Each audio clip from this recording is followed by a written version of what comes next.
We are live. Welcome to News and Nonsense at Noon. I'm Auntie AK, aka Kizzle, aka Auntie of all aunties. I've lost my voice still. I thought it was gone. I thought it was I better. thought you got it back. I did get it back. I don't know why it's gone right. Because I've been coughing a lot yesterday. Anyway, I'm Auntie AK, yeah? Auntie of all auntie with no voice. And I'm here with Jesus, I'm throwing myself. Who am I here with, please, guys? I'm Farrah, your resident Caribbean queen. I'm Nana, aka the Black Fairy, aka Dark and Lovely. Howdy. And we are here. Why are we here? Because the world is continuously at the bottom of the basket that we're going to hell in. And what we do is we'll bring you the news our way. We're digging through all the news and nonsense of the week to give you our take on it. We're here to help you separate the wheat from the chaff, the sack from the crap, what you need to know from what you don't need to know. But before we start, what do we need to do? Please, people, you need to book the like button on entry. Do it now, please, immediately. And share this with like-minded people as well. We've got breaking news. Yeah. Breaking news. We've got a lot of stuff going on out here. Anything else, Farrah? What do they need to do? You need to subscribe to our channel, please. If you haven't done so already and you're in here, what are you doing? It costs like £1.99. And if you want to be our real family, then it costs £4.99. It is still dirt cheap. Come on, folks. Get involved. That's cheap. It's Christmas time. Gift somebody a membership. Yes. Be like Cher. Cher is great. She always gives people, and Yvonne always gives people. Yeah, man. And before we get into it, my loves, my sweeties, the entourage, crew, this is a disclaimer. These are our opinions, right? We are not experts. This is the ultimate coolest aunties WhatsApp group you'll ever be a part of. And if you want actuals or factuals, you better ask TLC or Google or phone your best friend. Any links that we share for you to go and do your own damn research. Don't hold us accountable or we'll come for you. Do you understand? Your favorite aunties will rap you. So leave us alone. Who's in the chat? You know what else you need to do? Sorry, this is one more thing that you need to do. You need to go onto our website because we got merch. We got merch. Look, it's running across the screen now. www.yourauntiescouldnever.com. Look, the merch is there. Purchase things. You can get a mug so that you can drink your coffee and tea or your sorrel. Like whatever you're drinking, you can drink it with a YNCN mug. Yeah, man. I was actually doing that. I was like, oh, I ain't got no bra on. That might be a flash attack. That's a different type of show. Exactly. I'm trying to that actually ties into a story I got on the doc later on. Who's in the chat? Who's with us? Who's doing the entourage today? Who is in the house? All right, so we have Strike 3000. He came in early for once as well. Hello. We have Shy Black Girl is in the house. Yvonne is with us as well. Cher is in the house. Hello, everybody. Janelle is with us. Body Gang is in the house as well. Caselo Moses is with us today. Sora is in the house. Hello, Mellow Mel is in the house. Shadell is with us as well. Sistrid is in the house. Hello, everybody. Come and say hello. And hello to Instagram and Facebook. Yo, everybody, everywhere, everybody. I've lost my voice. Sunday. Happy Sunday. For those asking about my voice, don't ask me. I don't know why. My big old hardback dusky voice is gone. I don't know where it went. I had a cold. You should have heard her the other day. This is actually an improvement. The other day she sounded like a cartoon character. I sound like Mickey Mouse. Jackie's pod is hilarious. I know. I sound like Mickey Mouse going through puberty. I said that when I did a Q&A and Kate Blanchett laughed because Mickey Mouse. She repeated my joke and laughed. Did she? That's pretty good. That's my claim to fame. I like Kate too. But I had to do a Q&A with Tessa Thompson and Nia DaCosta and Nina Hoss for Heather. And I was talking like this, but everyone was very graceful. And as always, the Q&A was What was the film? Heather is Tessa Thompson's new film, Heather, directed by Nia DaCosta, a black director who did Candyman and Miss Marvel.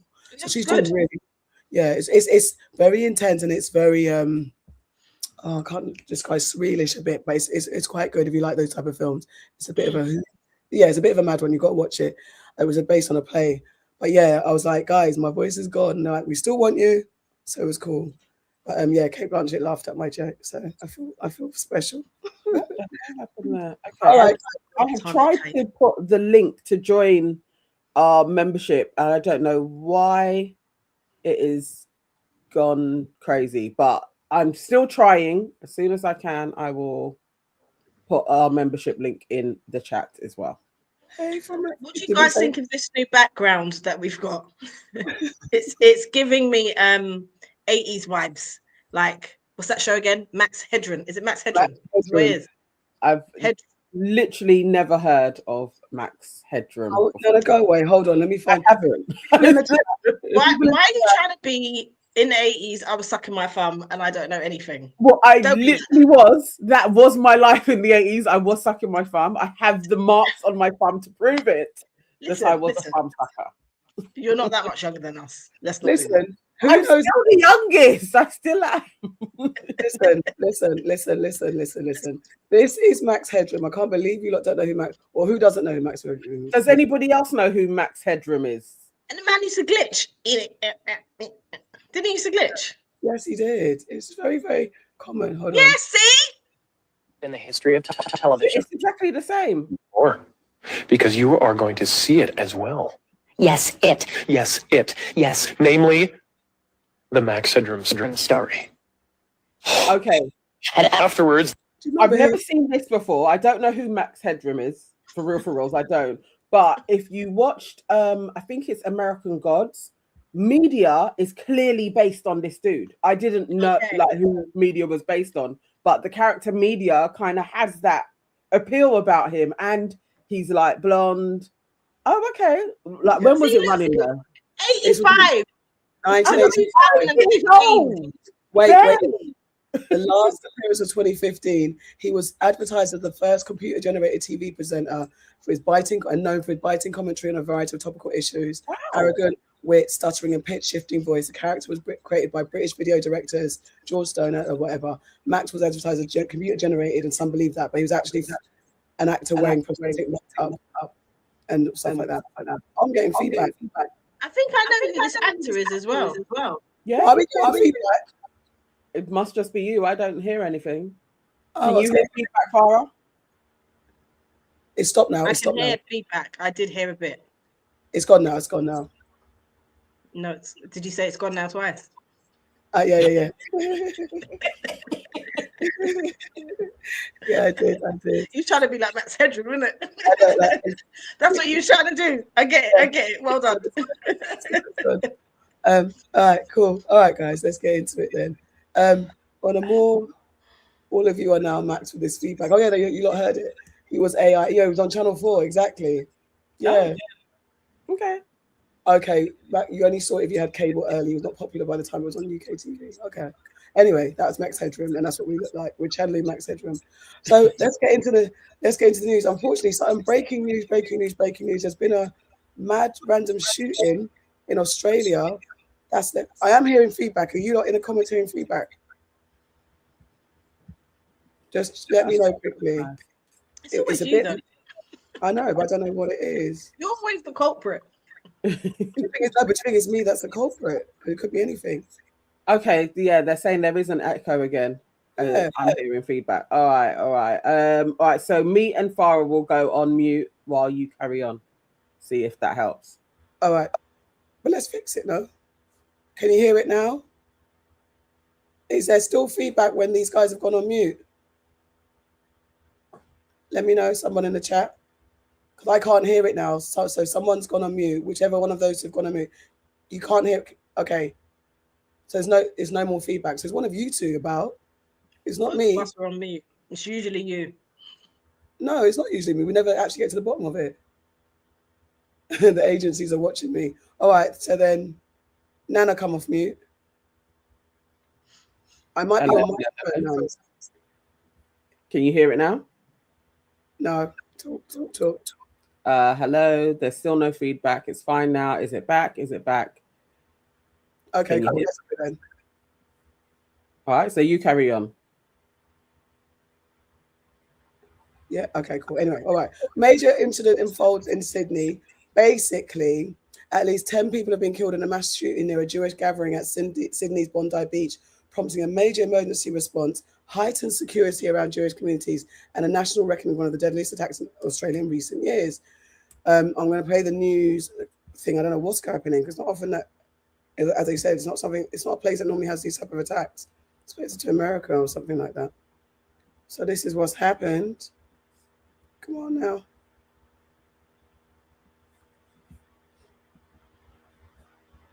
Breaking update from 9 News.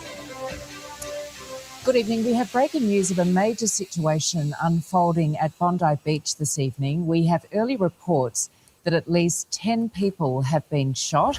Police have issued an urgent message, which I will read out now. Police are responding to a developing incident at Bondi Beach and are urging the public to avoid the area. Anyone at the scene should take shelter. Police are on the scene and more information will be provided when it comes to hand. We have our reporter Zach Bailey at Bondi Beach for us now.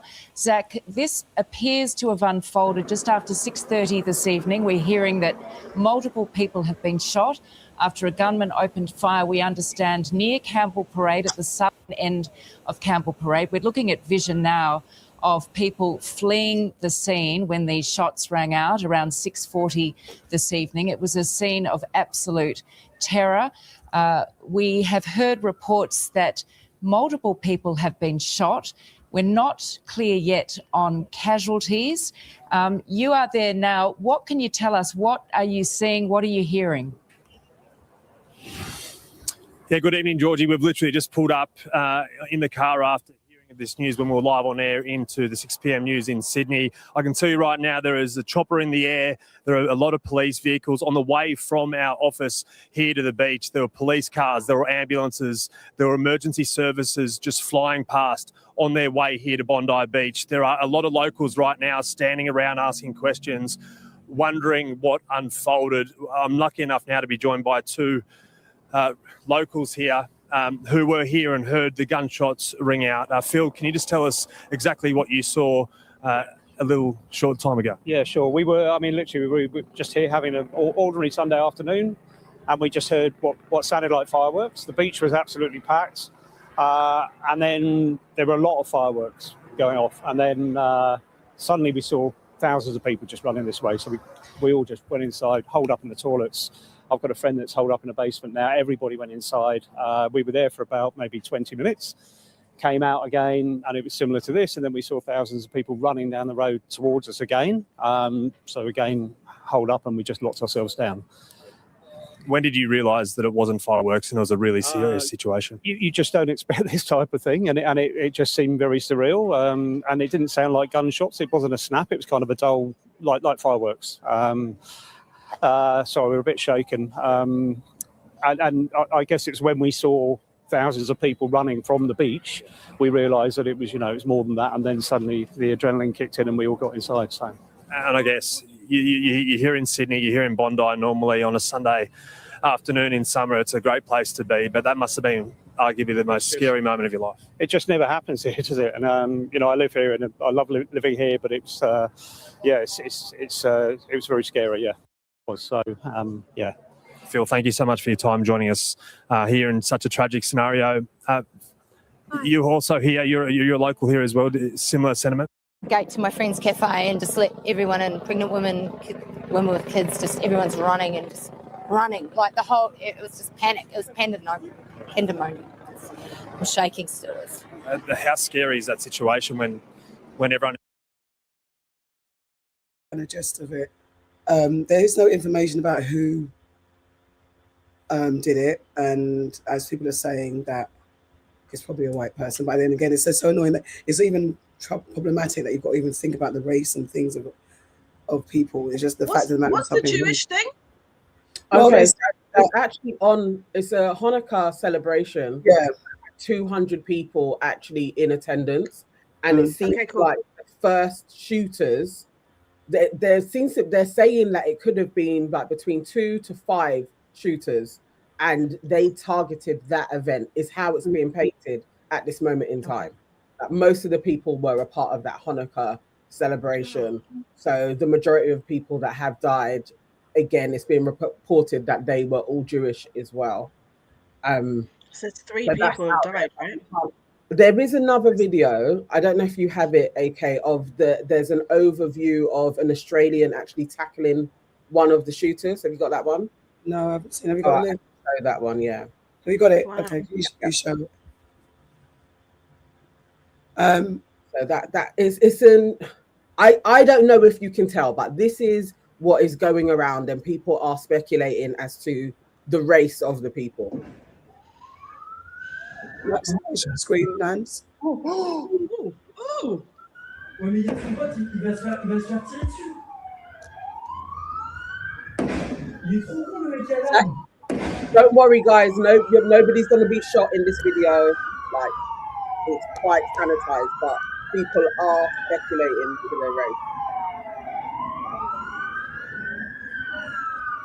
All right. This is a video of a bystander tackling one of the shooters. This is extraordinary.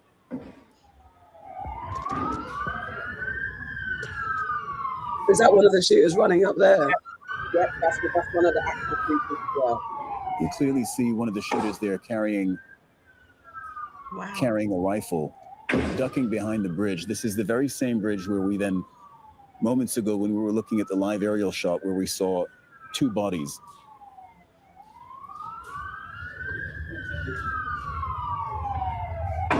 So one of the assailants, it seems, ducking, opening fire. Two assailants, armed. En gros, il a récupéré l'arme du mec. So is that guy on the floor? Watching and filming this is speaking in French and saying that these two bystanders were able to recover the weapon of one of the assailants. Those are the two people with the white shirt. So that's a police officer there, and those other two people in the white shirts, they are actually civilians. Okay. It's hiding behind the tree. You also saw briefly a police officer hiding behind their vehicle, or taking cover, I should say, behind their vehicle. Even as the two... At this point, it can get a little bit more gruesome. Let's not show it then. Yeah. Ow. Okay. So there are how many shooters? They're speculating that it's 2 to 5 of them. So one shooter has been reported as was killed, and another one is critical, and so they're actively being like, maybe there's more that managed to get away as well. Yeah, it's distressing on a number of levels, but it wasn't. It was a few weeks ago I was saying that this happens so often whenever Israel is doing something, that there will be a Jewish community somewhere in the world and they will be targeted, and Israel will jump on this. So let's just see how this is spun. And I feel sorry for the innocent people, because you're just living your life, celebrating life, and something always takes place. And it's been there numerous times in history. Whenever Israel are escalating, a Jewish community is targeted. And I don't think that the two things are just coincidence. I think they do this, and we'll see what Netanyahu is going to do now that this has taken place, and how he's going to now legitimize killing people in Gaza. He definitely will use this for his own gain. I mean, I hear that. I also want to leave room for, there are people that jump on what's going on to stoke more racism with outside of political manipulation. Sometimes it is literally those people who are right wing or want to stoke the division. Like anytime there's something going on, they can just use that to like further enhance it even more, and just under the guise of whatever their intentions are, just to bring down a community. And it is, I think someone said earlier in the chat that there's not a lot of, because of all the atrocities Israel is committing, the nuanced conversation about Jewish communities that are being targeted, especially the Jewish communities who aren't Zionists, who disagree with what's going on in Gaza. There's not a lot of conversation about general anti-Semitism in a way that gives room for coverage, because there's so much support for Israel in the grand scheme of things. So this is the problem, though. But the problem is, when you have people like Netanyahu doing the things that he's doing, he's putting innocent Jewish people at risk. Exactly. That is the problem. Exactly. It's They were saying that the firearms, there is a lot of witness account because obviously it's a beach day. So Yeah. there's a lot of families that were out on the beach. Bondi Beach is Bondi one Beach, of I've been prominent. there. Bondi Beach is like, it's, you get people from all over the world going there. It's a lovely beach. It's like a really lovely community around there. So it will be packed. It will be Yes. absolutely packed. Jam-packed. There's a lot of footage as well from all angles. There's hotels around. So there's people that happen to be like, what's all of that noise? And the shooting seems to take place for like 10 minutes consistently. So you would just run to your window, like, what the hell is going on? So there is so much footage. I also would be like, where are those firearms coming in from? They seem to be quite high spec and high tech, and they had a lot of them as well. It's all of these things. I would want some journalists to really look at what is going on and how this is affecting the normal person and how politically who it benefits. Yeah. We really need somebody to do that investigation because there's too many instances of this happening over the last 70 years. And most definitely, if I was a Jewish person, I would be like, I need this to be exposed because this is my life. I may not even have any affiliations to Israel in any way, shape, or form, but this is endangering me. And if this was black folk and there was some other country that was putting all of us in danger, I would want it to be investigated properly. Actually, what the hell is going on? Yeah, yeah, exactly. I don't think there's not much. More information needs to come out. There's not much that I disagree with at all. It's absolutely that. Let's investigate it properly, because even though I'm saying those groups that take advantage of it, the groups are allowed to flourish and exist as well because it benefits the government's agenda. So there's all of that. They're funded. They're often funded. And it is that, where did you get the weapons? Where did you get them high power rifles from and all that type of stuff? How has that? And Australia is supposed to be really strong on gun laws as well. Like they don't have too many mass shootings in their history as well. So that's interesting to look at what is going on. I know people are speculating that this is like some kind of Islamic extremist group or whatever, but I would prefer a real investigation go on, like, because it's easy to just jump on extremists in that way, but to me they look like they are white men. So it's like, let's have a real good investigation into this properly. Yeah, we need to know the idea. Well, yeah, it matters. It's annoying that it matters, but it matters to know who, where. We'll never get the truth, because even if they tell us it's ABC, you can never 100% know. Unless those people talk and really talk, you never know. We'll never get the truth. I hate that we're living in a simulation. Actually, this ties into another story. Oh, do you want to get some comments? Any comments, or should I move on? Okay. African Man says the biggest anti-Semites are the white nationalists, but they hate Muslims, so they'll side with Jews. Miraculous says this is the sole choices of idiots who want to use what is going on in the world to justify hurting people who are not linked to anger that they are facing. Will Smith says maybe chill on the speculation for now. Alt-right are not known to be friends of the Jewish community either. Who knows who it is? Who knows? I don't know what that means. Yeah, too early to say. Okay. We do know Stephen died, and it's a tragedy. Stephen says, nah, they're good at a track record of false flagging and fuck out every retaliation action. Let's see. This is the thing, when things happen, the escalation seems to ramp up, and that only seems to benefit one side of the coin. So, yeah, keeping an eye on this one, because it feels like I did say it won't be too long before we're getting something happening, and it was only a few weeks later. Alrighty, so this actually ties in when we're talking about kind of conspiracy and stuff that's happening. Before we get into another story, Candace Owens, she's claiming that the US military was involved in Charlie Kirk's killing, and she's ramping up her statement. So she's escalated her claims around the killing of conservative activist Charlie Kirk, alleging without evidence by the way, but that's what she's saying, that the US military was involved, citing an anonymous tip from a service member and framing it as a final piece of a wider conspiracy. So she's saying that she thinks it was an inside job within Turning Point, internal dynamics at Turning Point. She's implied that people close to Charlie Kirk and linked to Turning Point USA have more knowledge about his death. Though, again, as it says, she hasn't provided any evidence. I've got two videos to kind of get into. One sec.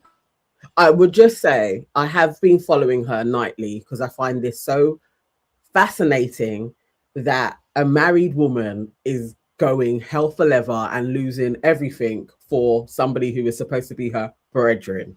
And I find it so interesting. I have been watching. She hasn't actually accused Turning Point of anything other than not sharing things that would remove them from being a part of it. She has said American service people and also French and Egyptian as well.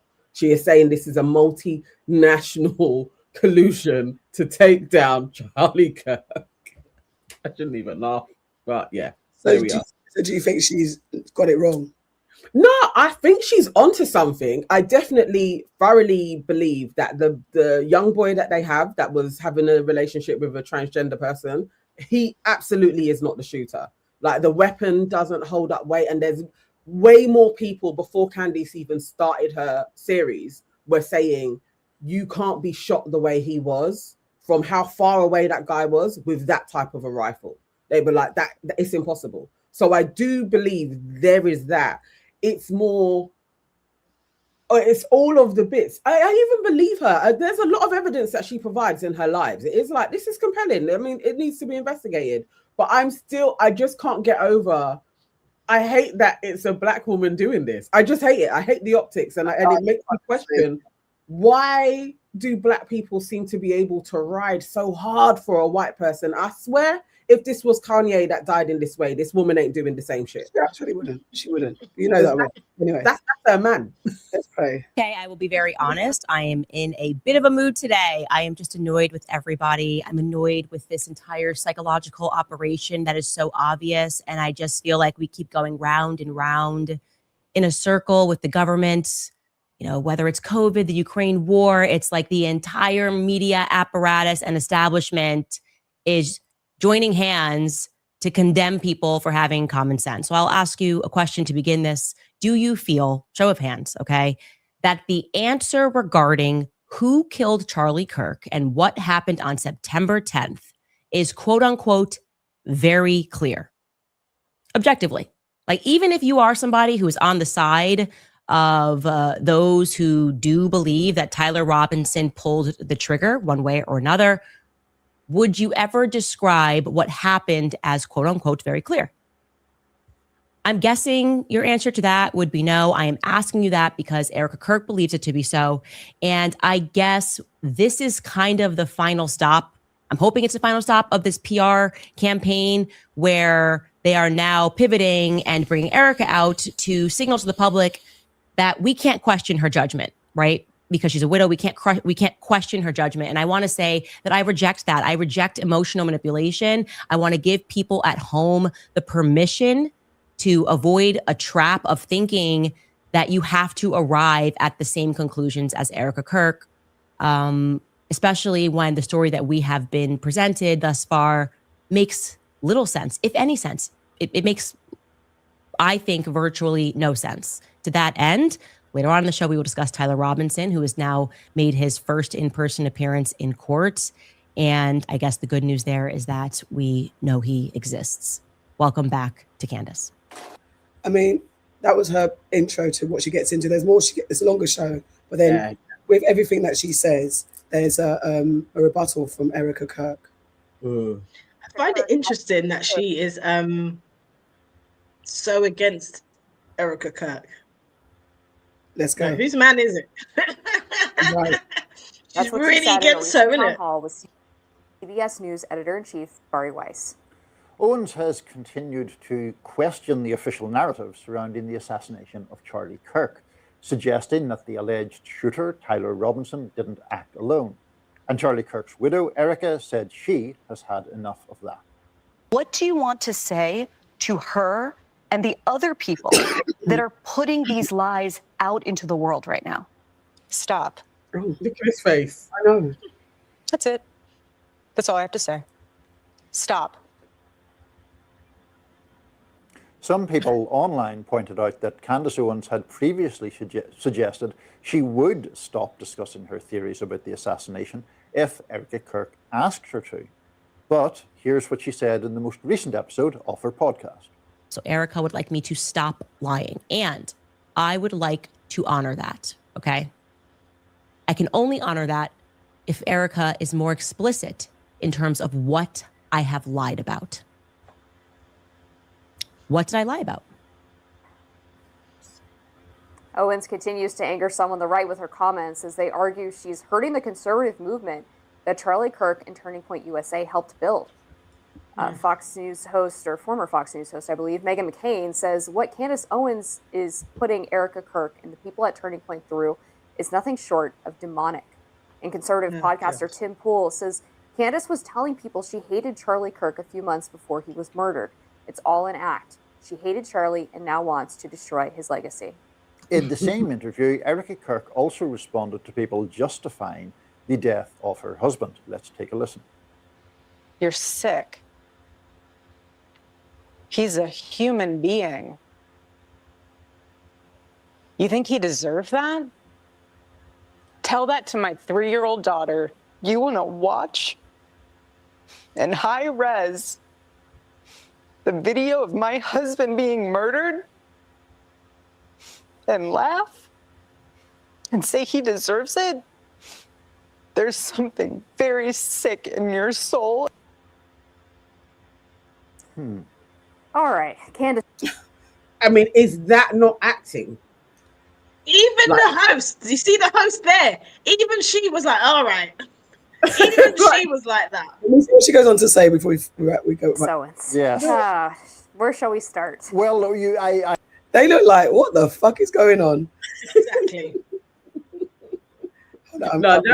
That was that's a performance. If anybody wants to watch it, because again, I am truly fascinated by the end of the right and what is going on. Just them imploding on themselves, and Candace Owens saying a lot of things that as Black folk we have always known and always said, and her saying it now like you can't trust anybody in government, like she wasn't licking Donald Trump's ass and his balls not too long ago.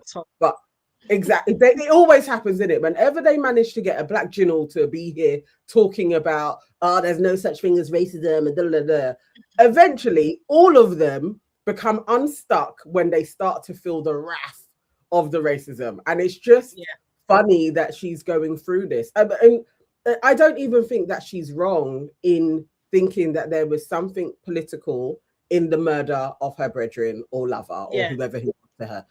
Definitely, that has happened. It doesn't make sense because you can't ride this hard. I've been watching her. I swear it's over a month. She has. It's been time. I watch her, and it's like it's fascinating. I truly come away like, yeah, you said some points for real. That is interesting. Maybe he was onto something. Who knows? I don't know. And then I go back to you have a whole husband, and you're losing deals every single day, and he's okay with this. I find that even more fascinating. Meanwhile, the next man's wife is out here doing the most, hugging up JD Vance. It's funny how she's gone on this program in black, grieving, crying, and I'm not saying that she doesn't miss her husband, but it's very different to images that we've seen of her in other places. Yes, and you know, Candice on that actual episode also talks about she had somebody in the audience or production team give her tips on what was taking place, and they actually gave Erica loads of different questions that she responded to that didn't make the final cut. She was giving alternative answers just in case they wanted to shape another narrative. That is a performance. And she had the questions before going on the show so she could practice what she was going to say. She had a whole production insider saying literally, this is going to be a performance. It may go against you. They did that. And there was one where she doesn't mention you at all. She answered that way. So, you're like, this is fictitious. I mean, yeah. Obviously he's a man. He's a racist. So however you go is how you go. To me, anyway. It's like Charlie Kirk. I don't have any vested interest in his legacy in any way. I'm just more interested in the fallout of the right wing. That this is all imploded, and it's kind of fascinating to watch. It is fascinating to watch how they, how they're responding to his death, murder.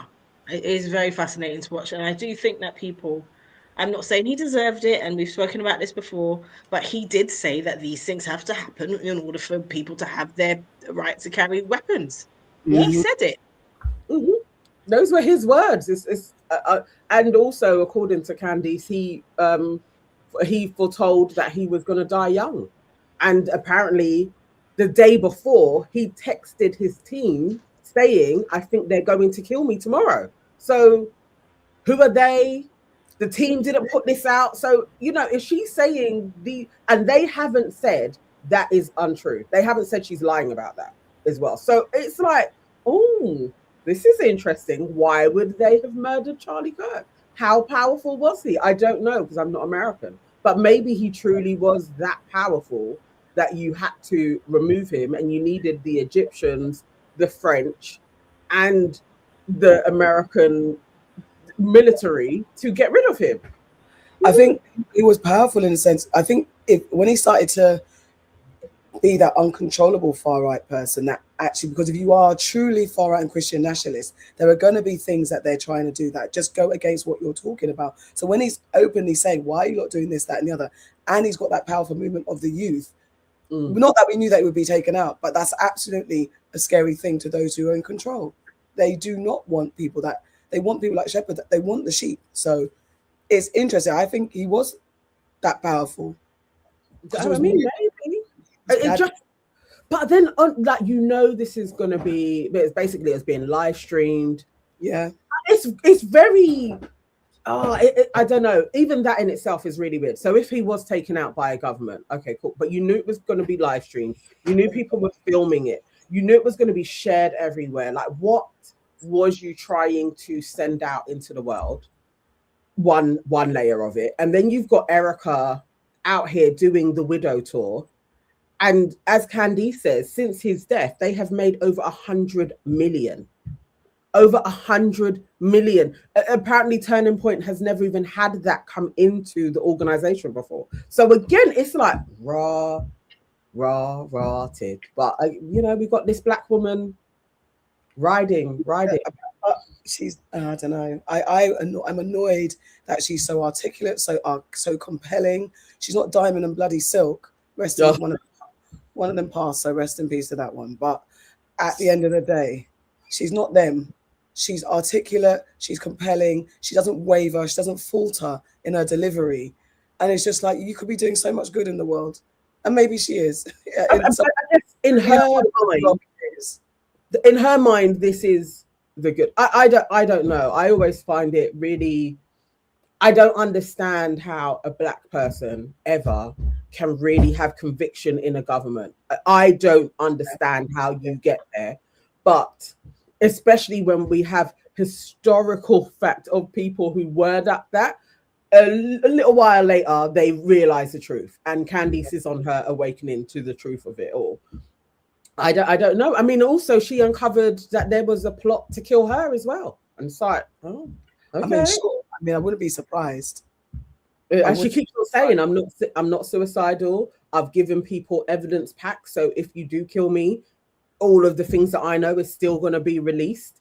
But what it usually is, it's usually like a car accident or something, or a plane accident. I mean, within the next 10 years, if she does go, we know, like Virginia Giuffre, we know, innit? If you do go after you said, they're basically trying to kill me, however they paint that you tried to kill yourself, it's like, we know that somebody got you, but do we actually care is my question. Well, oh God, that's a hard one. I in general, I don't I wouldn't want her to be dead. I wouldn't want her to be murdered for speaking the truth. Let me put it like that. Or I don't want anyone to die. I'm a hippie, so I don't want him to be even the worst person. Find your end, do you know what? Find your end how you're supposed to find your end, in a just and rightful way. If you deserve to meet your end, however you meet your end, then meet that end, innit? But if you don't deserve to meet your end because you're trying to enlighten people righteously, then yeah, that's a problem. That has to be my answer, man. That was so. If you deserve to meet your end, then meet your end. If you don't deserve to meet your end, then you should meet your end and meet your end. No, if you don't deserve to meet your end, then you shouldn't meet your But end. everyone's going to meet their end, isn't it? No, I know, but there's a deserve to meet their end. And because I think that if you're spewing hate and nastiness, I would never advocate for someone to die. That's no, I get that part. I think that was it. Yeah, that's the part. So I can't advocate for someone to die. That's kind of where I start. I'm not. Yeah, that's it. I don't think any of us advocate for anyone to die. No, but some people stand on their feet. Yeah, like I said us. I don't know. I said us. No, I believe. Yeah, no. Yeah, you meet your end when you meet your end. Yeah, I agree with that. I wouldn't be that's like. It. Oh no, sometimes I do. I think I'm in some instances, I do think you don't deserve to still roam the earth anymore. I do. So what is that? Is that corporal punishment? Yes. Yeah, in some instances, I do believe that you do need to be killed. That your rights to life need to end. You need to go to wherever it is the next. But step. then that's why I mean, like everyone's going to meet their end, isn't it? Because if you are a serial killer, how you meet your end should be justified. You should be tried in a court of law, and you should be tried, and then you meet your end. See what I mean? So it's not like I'm advocating for people to die, but I think there needs to be some sort of law around it. Yeah. I mean, and then you meet your end. I do think if you are influential and you push an agenda to take away Black people's human rights, I do think you should meet your end. I do actually. I feel that influential racists actually you have no right to life, because you are trying to make my life unbearable and harder, and my rights to be able to live in this land and flourish harder for me. I do think that you should meet your end. So I love that. Will Smith saying, "Please don't." See, I believe in karma as well. I really do. Karma, yeah, me too. I think, because do you know what it is? It's annoying that we can't have, like, who was it? David Lammy talking about removing juries from lower ranking crimes. I don't think that's fair. But I wish there was a way. I wish we were a bit more in touch with the spiritual world, where we could where we actually know divine intervention. Like, actually, this person, you laid it out. You need to go. It's just, I think humans were not trustworthy, and there's too much nuances. But I believe in karma. Get what you get coming to, and I think karma takes too long. Sometimes I think that sometimes it's swift and fast, and swift and fast. It can be swift and fast, and you deserve it. Get it. But sometimes karma takes way too long. So when people say karma, I don't like that. When people say karma's going to get you, sometimes that person's around and living life and enjoying for way too long. What happens in the afterlife? Exactly. That's what I was about to say. I'm like, that's a lot longer. Yeah, there's that too. But then for us on earth that need that kind of instant gratification like that, some justice has been done. That can also be painful. Yeah, you just don't see karma being delivered in the right way. Cher has a quick question for us. She says, "Is this enough to welcome Candice into Auntie Kingdom?" No. Who's Auntie? What is it? What? Yeah, into our Auntie Kingdom. You know what it is? I don't have as much hate for her as I used to, because I've watched her and listened to her a bit more now since she's been kicked out of her club. But equally, I don't forget the things that she said, and I'm not buying all of her, the way that she's ingratiated herself amongst the community. I'm not buying it, because she was ride or dying on that dick. Yeah. Well, and your best friend was Charlie Kirk. How is that your best friend? How do you have a best friend like that and be Black? Crazy. That's the stuff that he says. Or said. That can't be your best friend. How? That means either he was a man, and your man. Yeah, exactly. Every night she is going live for a whole hour and a half, going through evidence that she has got to prove that there was an agenda against her man. That is not friendship, chick. No. Like, he had a lot of friends. You are riding like his wife. This is what she's doing, is what I would expect a wife to do when somebody killed her husband, is to be like, I'm not accepting what you're saying. She's riding like it was her child that got killed. And Erica's not even doing that. Erica's accepting the fate, and which is why it's suspicious. You there as the side chick best friend is going out for leather. It's okay. Erica's suspicious as well in my eyes. She's suspicious. Even how they met and how that came about, it's also suspicious. It was planted, really. When you see he was plucked out of obscurity at 17, 18, and somebody obviously saw this guy as a compelling speaker. We can put money into him. He can lead the youth. And as soon as he started to have his own thoughts, it seemed to be like, well, he's got to go. But his wife, blonde, blue eyes, you know, all of the things that they generally like to have their wives look like, she had it. She's worked for Trump, beauty pageants, expelled from Romania for some dodgy shit as well with children orphanages. His life was planted. He basically was Truman. We are watching the Truman Show, but Truman, obviously, he started doing signals with other people, and I think his other people was Candy Sowens, who is now like, I'm gonna ride for the truth. And I find this flipping hilarious. It's bizarre. And no, you know what? She can't be another impossible. But do you know what? Absolutely not.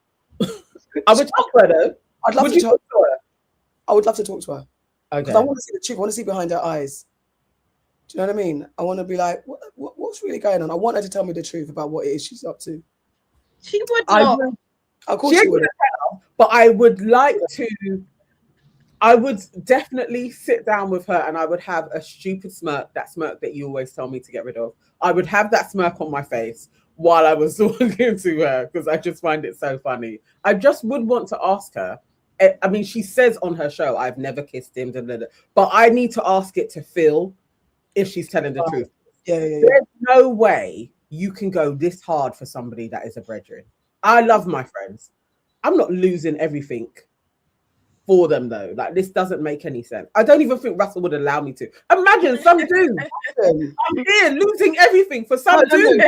Anna, imagine that he was a red pillar. He was a red pillar, and you're going crazy for a red pill. So no, he's my best friend, and he's a red pill. He was assassinated, and I'm losing all of my stuff. Come on now. It doesn't even make any sense. All right, let's move on to. We haven't had a chance for us to give our feedback on the whole 50 Cent's documentary for Sean Puffy Combs, The Reckoning. I don't even know. I mean, it's been a week or 2 weeks. There's been all the news, all the reports, all the opinions. I was going to play a little bit of what Mark Lamont said, Mark Lamont's commentary, and then get you lots of feedback on how you feel about the documentary a few weeks ago.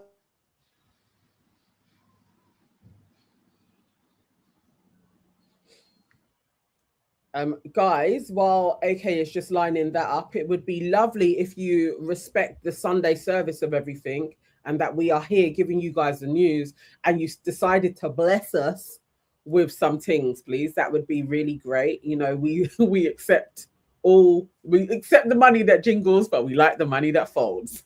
Right? But bless us, please. You know what you need to do. You can just press the pound sign, send us something, or gift the other entourages the gift of membership as well. That would be great.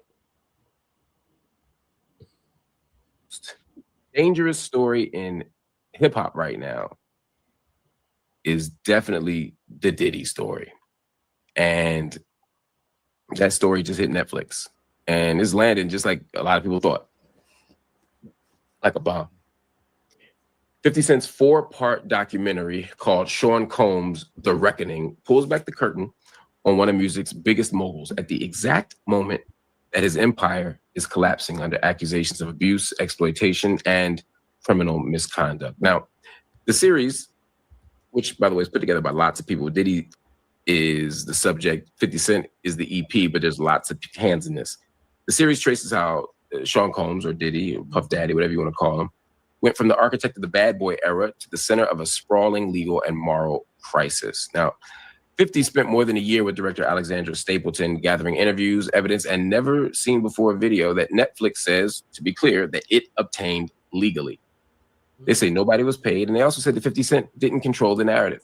The platform insists that this is not a hit job. This is not a hit job. This is a record. One of the most jarring sections, and this is the part that a lot of people don't expect on this, because they think it's all about the most recent accusations against Diddy.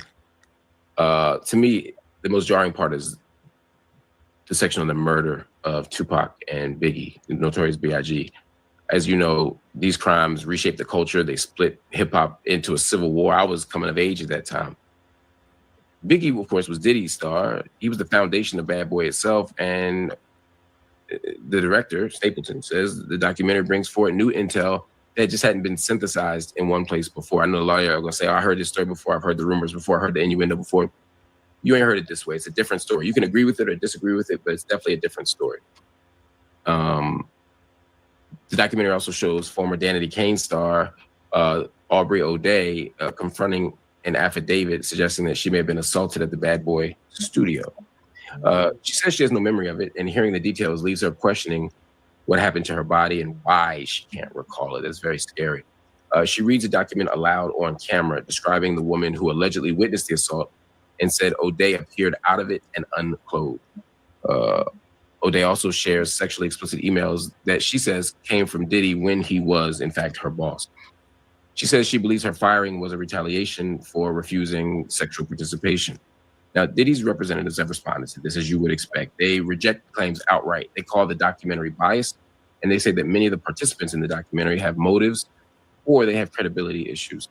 Now, of course, Netflix feels differently. They deny the claims, and they say the footage is licensed and no promises were made to anybody. Now, what's fascinating about this, for me, is that the series includes never seen before footage of Diddy discussing his legal troubles at a New York hotel just a few days before his 2024 arrest. That means he had cameras following him around in real time to the final days as a free man that he had. Of course, he was later charged with racketeering, conspiracy, sex trafficking, and transportation for prostitution. We all know, or most of us know, he was acquitted of the major charges last summer, but he was convicted on 2 lesser counts and sentenced to 50 months. His team says the footage that we're seeing in this documentary was part of an unfinished project and was never authorized. They've already sent Netflix a cease and desist. But Netflix ain't budging. Lesser people may, but Netflix ain't budging.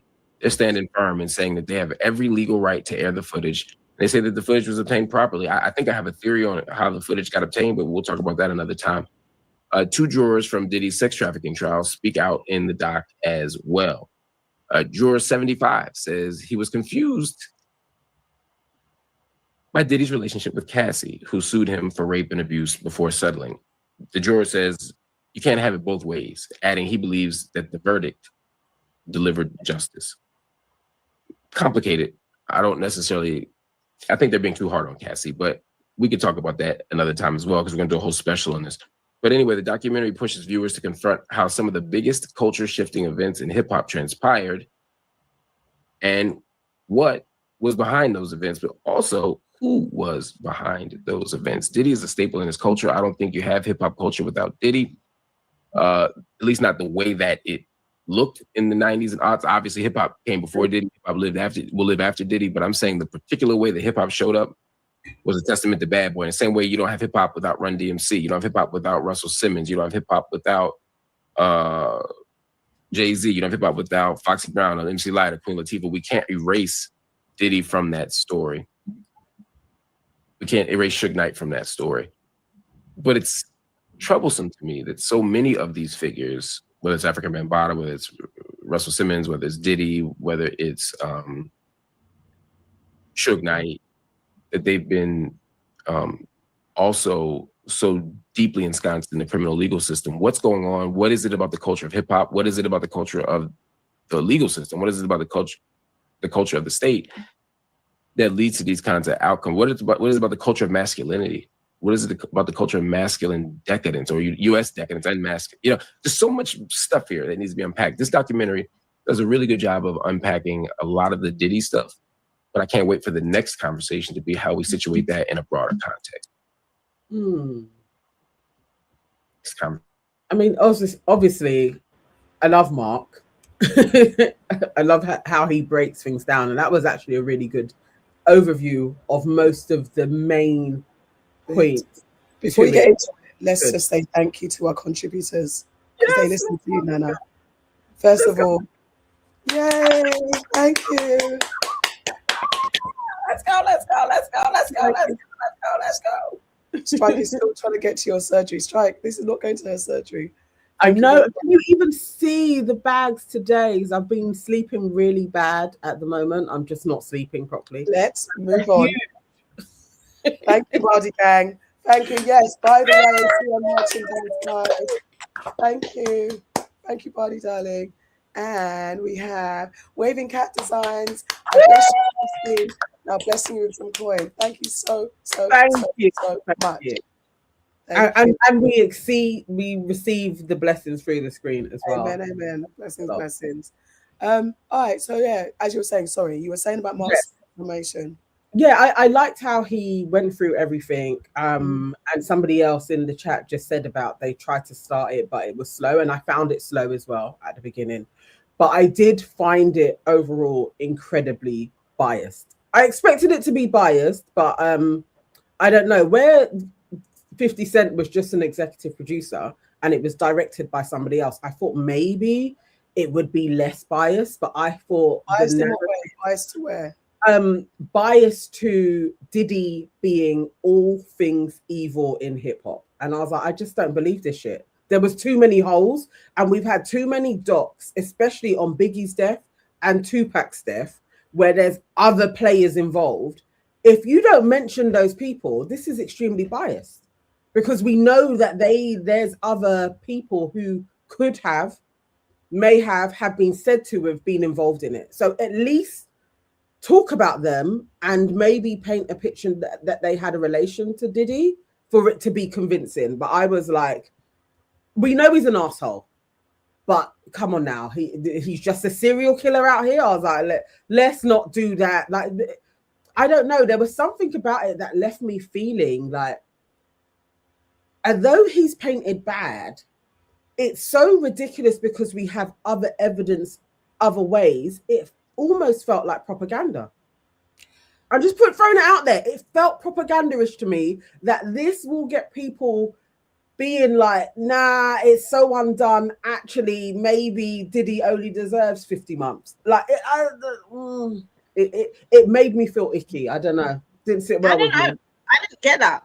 I kind of felt like there's been speculation about Diddy's involvement in Biggie and Tupac's death from the very early days. There's been speculation. Now, there's also speculation that the FBI were involved, and there's speculation about other people. But what I don't think is that he acted on his own. What I do think is that he's been protected in some sort of way for a long time, and that might be because he's an informant. Who knows? There's been a lot of things that he has got away with legally. If you watch the documentary, how many things is he involved in legally that he should have done time for? So many things, and he's not actually done any time. So it makes me wonder if he's an informant, if he has ties to different people who have got a lot of power. And what it really showed me, aside from the Biggie and Tupac thing, although that was quite an eye-opener to see like what his relationship was with both of those people, what it really showed me as well is that he is just an absolute nasty piece of work. Yeah, he's an absolute nasty piece of work. And some of the things that he did, it's just all about his own ego, and it's like how he built himself up from feeling like he was nothing. And then what did the guy say? He was a paper gangster, and then that got influenced into being a real gangster. That's what that's what the co-founder of Bad Boy said. The things that he did to the co-founder of Bad Boy, the guy that actually did all the work with him, that's disgusting. Like, he's a nasty piece of work. Like, and who was it? Was it I can't remember who it was. Was it Mark Curry that was basically saying that if you look at Diddy and you look at his artists, the only person that's ever got real money out of Bad Boy is Diddy. No one yeah. else has. Yeah. Before I give my points, Sister A1, thank you so much. She says Sean Combs has no soul. He sold it to the devil with those blood sacrifices he made of Biggie and Tupac. He is a real demon, jealous of others because he had no talent and wanted what they had. The documentary was very telling, and Will Smith gave us a super sticker. Thank you, Will Smith. Yeah. Thank you. In terms of the abuse against women as well, it's very telling. I mean, we had a feeling that Cassie wasn't the first one. We kind of knew that, but to hear it, how far it goes back, it's just disgusting. That woman who was in the video and didn't really have anything to do with him, and then she found out that he's playing her video, and this is like in the early 90s. He's playing her video of, you know, her being knocked out, and it just goes to show he is a nasty piece of work. I think that is true. So we've got a question on Insta that just came through, and she is asking, how did the footage from the lawyer, where he's talking to the lawyer, how did that actually get obtained? Well, speculation is that the person, sorry, go on, Nakoya, you want to talk? Go answer, you had the answer. Oh, I was just going to say the speculation is that the person who was filming the footage had been filming with Diddy for a long time, and Diddy basically didn't pay him. That is the speculation. So the footage was obtained that way. That's what I've heard, that through various different sources. I mean, from my neck, because I mean, at the end of the day, when you've got an entity like Netflix, as much as people can say this, that, and the other, they're going to have to do their due diligence. It's not like any rough kind of thing. It's not like a book stream. It's going for official channel, so they have to do their due. They know they're very open for suing. They have to have their shit sewn up. So it's. I read he was being filmed. Let me just get it. So he was being filmed for 2 years with somebody. He's been filming him. That person wasn't able to film him in New York for 3 days, and there was another freelancer who filmed for 3 days, and those 3 days worth of footage is what Netflix has.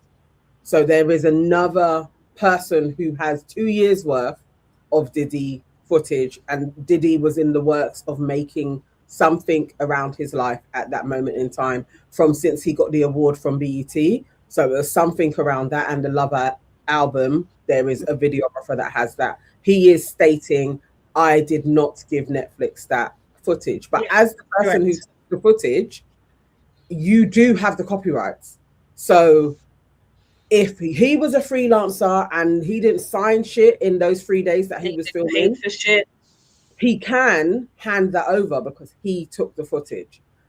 There may be some wiggle room in, as a freelancer, this person who took you on was under this contract. They may do that, but I would think that Netflix would have taken all of that into consideration. So how this is like number one in, it's like 40 something countries. If we got to give Diddy 10 mil for this, they would sew it up as we could do that though, because for how it's made, there are risks that you can take. Like we could get sued and we're going to pay it off. And then there's others where it's a bit like, no, we've done everything. But this is you would run with this if you got it, because it showed Diddy to be truly disgusting, having wars with his legal team, and also wanting a heinous PR person to rewrite the narrative on him. It's like, come on. What was interesting as well is like you see him on the street with the people and he's all like, oh yeah, hug me, all this shit. And then he's in the car and he's like, I need sanitizer. It just shows you that it's like his persona is all fake. That because it was coming up towards his trial, or coming up towards like where he felt like he would be arrested, and he was trying, as you said, Nana, trying to change the narrative. He was really out in them streets. That's the only part I was like, if you're hugging all the people, it was a bit it was very contrived and horrible. But I thought of all the celebrities and people that do say like, hey, I'm picking all the people. He was being disgusting, but I was like, yeah, hand sanitizer. I might say that. I might not say it like that. But in general terms, what this documentary did for me was just show that there's a network of people that enable nasty people. And as much as I'm disgusted with Diddy, I'm more disgusted, not even more disgusted, I'm equally or as disgusted as everybody who enables that shit. And this is not new behavior. It just happens to be that he's the one who's been exposed and revealed. And yes, we're getting this detailed thing that just enhances how bad he is. But who every single day? And I think that someone else was saying, like, all you people that are talking on camera now you're talking, and yes, there could be some abuse and manipulation, and of course there could be like you want to pay your bills, so you're scared. But at the end of the day, and age comes into it as well. Definitely when you're super young and you're caught up in it, I understand that. But the older you get, with more hindsight, more wisdom, there's a turning a blind eye to what's going on in front of your face, and it's about your moral compass and your integrity. You want, if everything went well for some of those that were talking, if you got your money when you got your money, if you got your visibility when you got your visibility, if you got whatever you asked for your album when your album was supposed to come out, if you got all the accolades and the riches, you wouldn't be talking. You'd be having his back and you'd be part of the Diddy entourage, and you'd be one of the people that's quiet and not coming on camera because you're a part of it, you're implicit. And there's a lot of that going on in all of this. And I think there's a lot of that going on, yeah. From my perspective of Diddy, 50 making it, 50 making this or being a part of this, there is, as I think Nana alluded to, and I've had other conversations like, where is your back and forth? Where is your counter? Where is your 360? Because there's no mention of your girlfriend that went out with Diddy. There's no mention of, you're pulling out people, but there's certain people that you haven't spoken to. Even someone said, well, why was there no mention of Jay-Z and Diddy's relationship? And I don't know if that, the speculation will be that Diddy, imagine if you go for Jay-Z, Jay-Z will shut that shit down so that it's not worth the hassle. There's that side of things. But there's also just general conversation, like mentioning the timeline and all the intricacies and all the relationships that Diddy was involved with, and how many people knew, how many people saw, how many people turned a blind eye.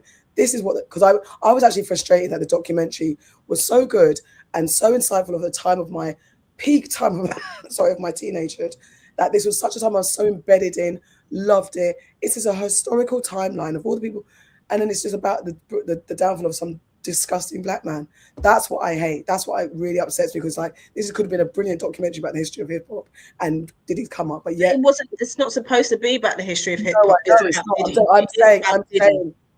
I'm saying that I'm annoyed with the fact that it's about the downfall of a man, where it could have been actually a wonderful journey through the history of hip hop. That's what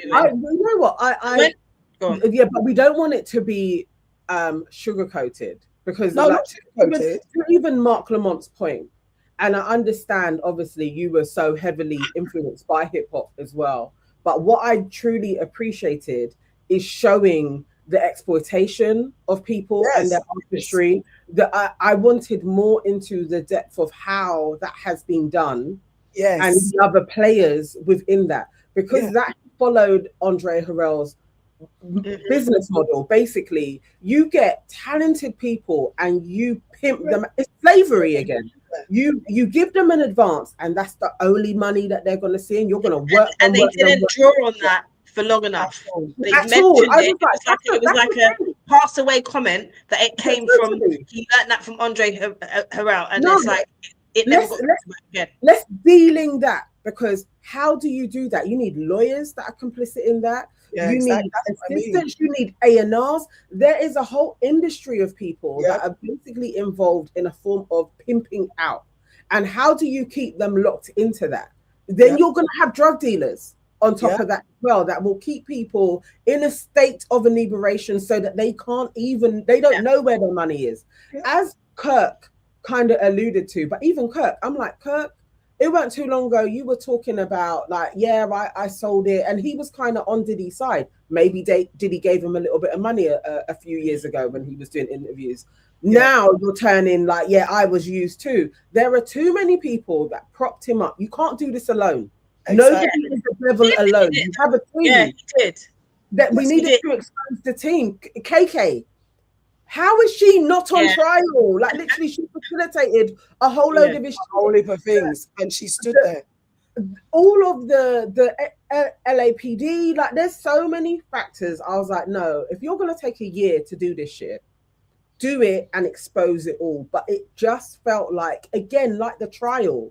It felt like I was watching the same thing. You're giving us peanuts when you know there's a whole pie that has hundreds of people involved in this. And if we're going to really have a reset and a reckoning, everybody needs to be exposed, because Diddy is just a cog in it. He's a small cog. Like, who was running him? How did he get so much money? How was he able to do this? That's lawyers. This is exactly let's get the donations. Sorry. Stephen, I just wanted to talk about quickly before you do that. Can I just go on? Stephen, thank you very much. Nana is right about it feeling off for certain characters being left out, but there's always deals made to get the really powerful evidence shown. And then Dance C2572 says Netflix got sued by the multiple family members of Jeffrey Dahmer movie series. Netflix has been sued before. Yeah. Yep. All right, go on, sorry. I was just going to say, I've watched a few of the interviews with 50 and the director, and they have both said that there were lots of things that they had to leave out that didn't make the cut, and stuff like, for example, the fact that Diddy has a child with Tupac's ex-girlfriend. There's a whole bunch of things that they didn't have time to put in the cut. But I agree with you. It's almost like the first couple of episodes, you got a full history of things, and then the last couple of episodes were kind of like rushed, and they didn't really talk through some of the evidence that was presented. So I think it could have been a 10-part series, in all honesty, with everything that they know about him. It's more. Dance comes back to say, don't see. I'll show you. I really saw Dance. It's a C. Don't see 2572 said, don't see Kim, Faith, Total 112, Mary J complaining. They've all had, well, not all of them, but some of them have had their issues with Diddy. But I absolutely have to clarify. I wasn't complained. Yeah, exactly. I absolutely wasn't saying that this documentary shouldn't have done that. I was saying that it's a shame that with so much detail and what I was enjoying when I was looking at the history and remembering the time, that this documentary is about the downfall of a black man. It was not that. It shouldn't be. I just wanted to make that clear. I was watching out saying, man, this is so much interesting stuff, but yet we're getting all of this tied into a documentary about the downfall of a man. No, I get what you're saying. I'm saying that basically the culture that has shaped you is thoroughly flawed. Exactly. That's more of my thing. Of actually, if you truly tell the history of hip hop, it's a problem. It's another practice of pimpism and slavery. Yeah. And it's what has brought us up. And so that's really that is a bigger discussion. He's just a player in this. One facet of it. He's just a player who of Jay-Z. He's got the same practices. Yeah. It's the same. It's what we've spoken about in various shades, and it is exactly what Mark said at the end. The male masculinity, why that our culture is so embedded in crime and criminality and all the nastiness that comes with the drug industry, all of that. Because I think I was talking to people at dinner the other day, and they were like, no. I was like, yeah, but it's not. They were like, oh my gosh, and he grew up around crime. I'm like, but this. The way they were saying it was like they were so surprised to me. Yeah, but if you come from working class or proximity, these elements are not surprising that they're all around it. So, but it's just looking at how, even from the top down, from the industry, media moguls who are white men who control the industry, who don't do. We talk about people that come from poverty, that get fast money, who haven't healed from their wounds or whatever they've experienced, getting thrown into the limelight and getting encouraged to stay on drugs, encouraged to boost their criminal activity, and then because it makes people money, all of that, everyone's been manipulated and puppetized, and then we're holding on to that as our culture and all that type of stuff. There's so much to explore. What was interesting is that they said that Diddy didn't do drugs until he had that accident. Yeah. That he didn't that's do it. Another thing to look into. And that is a story that gets told quite a bit, that people don't do it, and then once they are introduced to it, it kind of that breaks the seal. And then because it's accessible to them, they do it in excess. That's another thing to look into, the whole drugs complex, the drugs industry. How many stars are hooked on drugs just through simple sleeping aids or painkillers? And then all of a sudden, they were addicted to harder drugs and kept on them. Yeah, I think the interesting thing in terms of Diddy himself and his activities and what he's been known to do to women and to people is that it wasn't something that happened in the 2000s. It was a practice that he did from the very, very beginning. You know, filming women, drugging women, doing all that disgusting stuff to them. That was something that he did from very early on.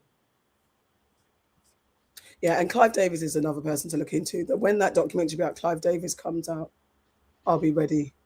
And I don't even know how truthful it will be. But I'd like to know about Clive Davis because Andre Harrell came from Clive Davis's camp. Well, there's a whole set of them. We said this before. It's like they've all been taught, haven't they? If you look at it, they've all been taught by someone. Yeah. Is Nana frozen? No, sorry. I'm sending you guys a message. So Jesus. Just look at your WhatsApp in a second.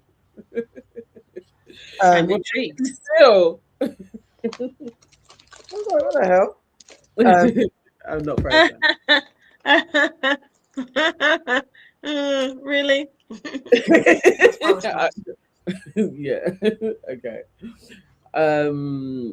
Hannah Archive is saying, guys, educate me, enlighten me. Hang on. Let me see what other people have been saying. Make sure to create positive videos about the culture as well. Okay. I mean, there's a lot of that out there as well. Cassie saying Clive Davis played a pivotal role in the rise of Sean Diddy Combs, also known as Puff Daddy, but most notably by providing the funding that enabled Diddy to launch his highly successful Bad Boys record. There's another person whose name escapes me who also invested heavily in Bad Boys as well. All of these people that are investors, and they seem to like get away with it, but there's dodgy business practices at the foundation of it. We need all of that to be shown. Like there shouldn't be people that just get $1 million deal, but you made your label 30 million and you never saw anything else again. Like that's actually out of order. It is. I think, yeah, the wider, there's more lens to be pulled out. I'm less on the 50 train as well. There's something. That's complicated as well, isn't it? And like how much stuff has he done? Like 50 was with Dr. Dre, and Dr. Dre's got a hella a lot of things behind him. So it's kind of like that's true. But that's the thing. It's like, are you for the victims or are you for a petty dance? You're not. Where's the documentary about women in hip hop who've been victimized? Where's your? I mean, obviously you've just started. You're getting into your TV bag. So, but are we going to get further kind of exposés and documentaries into the culture of hip hop? Into the where's the victim? Are you thinking about the victim? I'd like to hope so. Because what he did say in those interviews as well is the reason why he did this documentary is because he doesn't want it to seem like this behavior is acceptable in hip hop. So let's see if he's a man of his word or if that was just what he says to, for the Diddy documentary. Yeah. Let's see. Yeah. And what he did say is as well, is that the beef that people think that he has with Diddy isn't as big as they think it is because he's put his sons in his TV programs, which is true. That he what he said is that he didn't like when Diddy was basically putting it on him. Yeah, basically. Hold on. Sistrina said, remember for 8 months, the pharmaceutical scene in the US is wild. Look at the videos of people coming out of anesthesia at the dentist. How strong are those drugs? That's a whole nother industry. And everything works in cycle. The record label owners, drug dealers, and the drug dealers are legal. Drug dealers that are legal, like registered, and get over the counter drugs, to the actual ones on the street pharmacists. How many of our biggest stars have died of overdoses? White or black?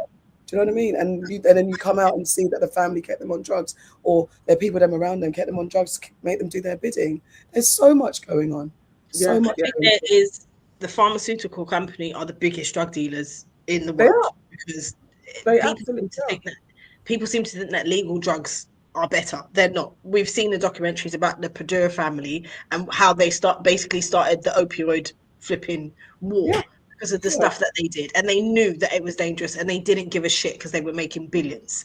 So it's all the same things, like going round and round. Slicer Dizzle says also, let's talk about how Diddy's own mum pretty much groomed him, and she set all in motion. I mean, he didn't have the strongest foundation. I wouldn't say that she created all of this, but again, she was enamored by crime and that type of styling and everything else. But it's not just, it doesn't come from just one person. His mum couldn't do shit. She can just lay a foundation of moral bankruptcy for him to be susceptible. But remember, early on, they're all saying like Diddy didn't drink and he was against drugs. Yeah. Well, you know it, and Diddy drinking all the time and he's on drugs all the time as well. Who I would prefer people really look into the handlers of this situation. Diddy's just a vessel.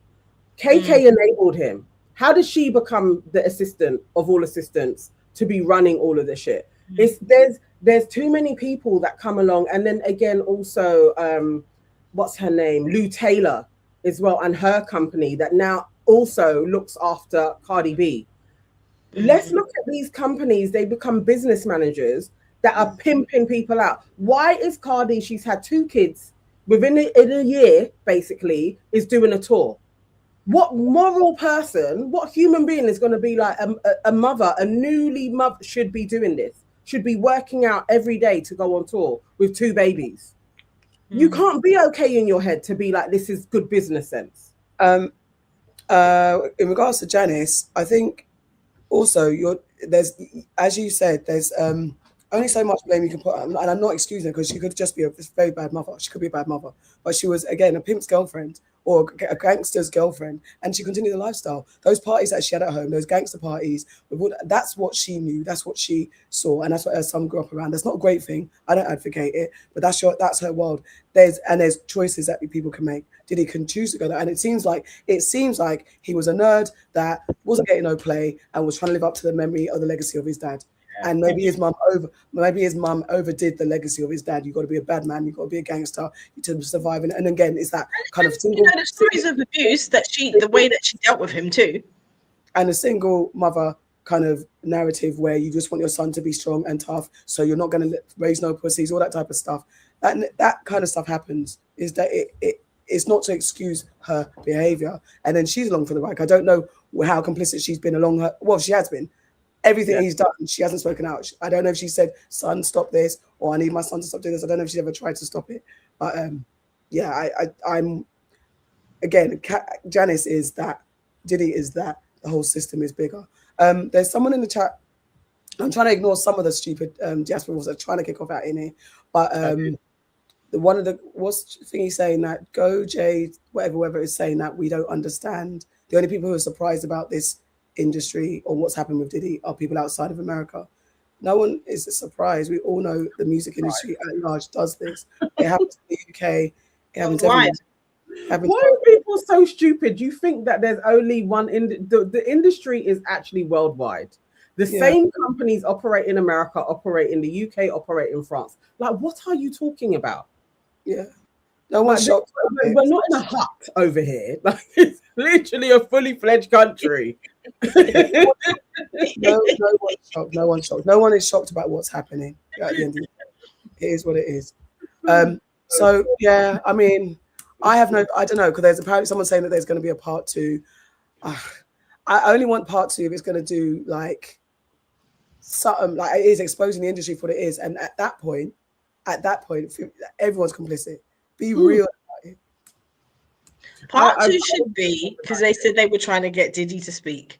Part 2 should be, and he's not going to do it, but it should be Diddy speaking and exposing everything.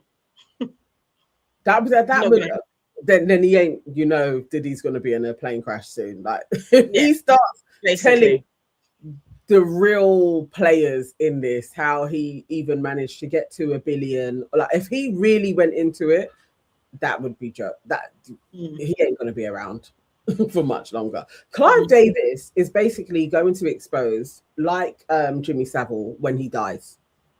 When he dies, then we're going to hear all of the shit that he did. Yeah. It's annoying. I want to. You look at Clive Davis, you look at Whitney, and who fed Whitney, and all of that. It's not to say he gave her first line, because he clearly didn't. That was her brother. But who continued and. Hands are I don't know. When they push them out there, go on, get on stage. That shit's been going on for years, hasn't it? What are we doing based on your messaging? I've sent details through. If the person wants to come on, all they got to do is click links. Oh, okay. Just Hans Archive. I don't know where we're talking about slavery at this point. And your knowledge is basic, so please, I beg. So I want to move on. Wait, what? I missed that.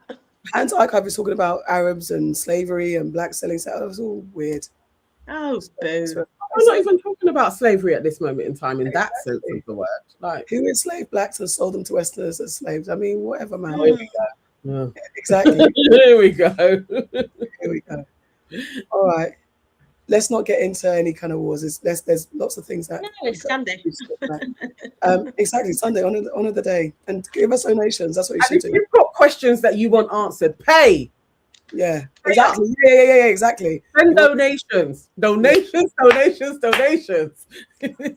right, so moving on to something totally different. Adult content creator Bonnie Blue has now decided to endorse Reform UK amid her Bali deportation case. So British adult content creator Bonnie Blue has publicly backed Nigel Farage's Reform UK while facing possible deportation from Indonesia following her arrest over a controversial sex stunt in Bali. God damn it.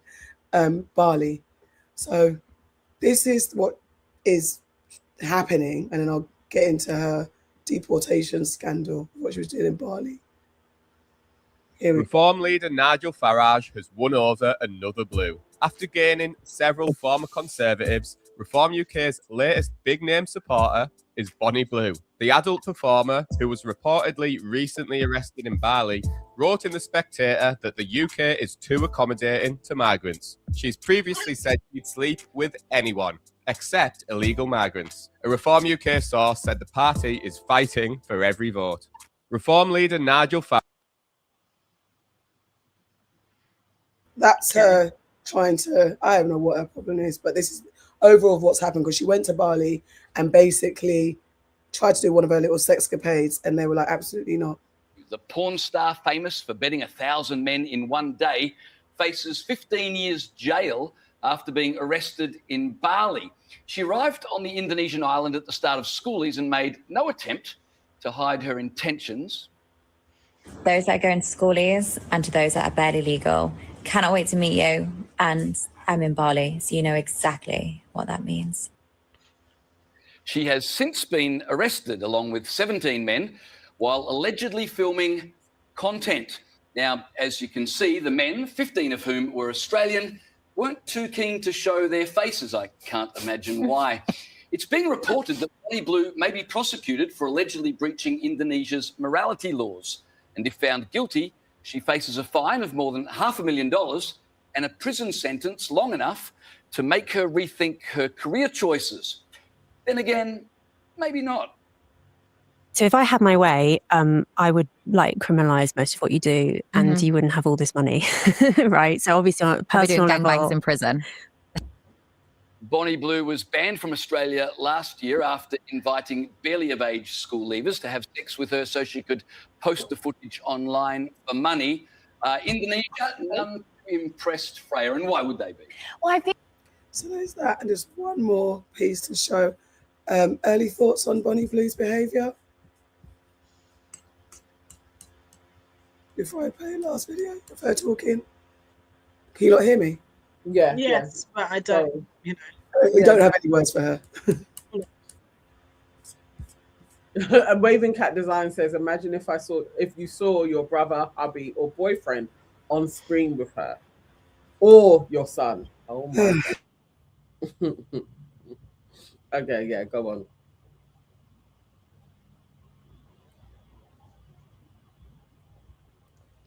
Oh, you're lining something up? Okay. No, Bonnie, you know what? When I saw this, I actually thought it was her publicity stunt, because she did that. She was being arrested in the UK not too long ago. So I thought this wasn't truly real. Unless she's convicted with something, I still feel like this could be a publicity stunt. I just don't believe it. Bali's road rules with passengers in the back of a ute labelled the Bang Bus. Bonnie? Yeah. The Bang Bus in Bali. Do you regret it? Definitely not. No. You're banned for 10 years now from Bali.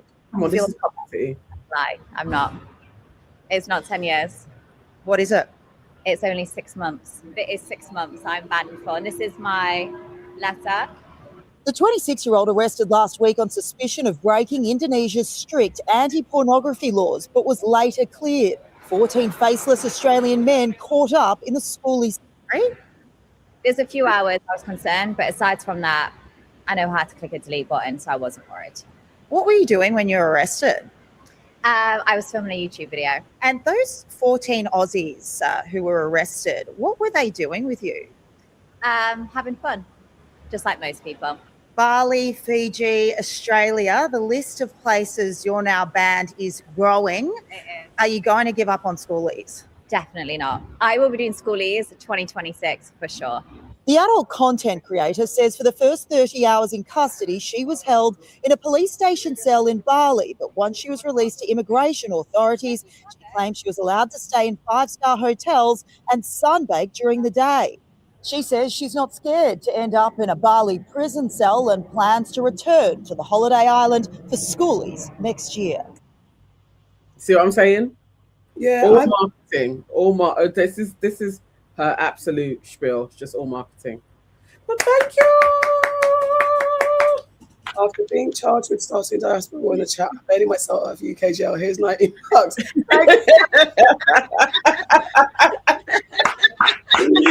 Welcome back. Welcome back. Okay. All right, you redeemed yourself.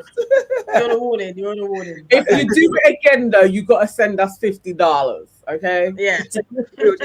We weren't surprised. We know what I've gone. I was more discussing two things because she's using, obviously, the irony that you're in another country doing shenanigans and you're going to talk about immigrants, talking about you won't bang immigrants, but you'll do it. It's all fucking annoying. And That's what I was going to say. And on top of that, you're talking about barely left schoolers. Like, why is she not? I know. This. I just want to highlight the disgustingness of it. And if it was a guy, as we always like, that this wouldn't be going on like this. She's disgusting. And it's not about sex shaming. At this point, she's actually been disgusting. Yeah, I mean, she is.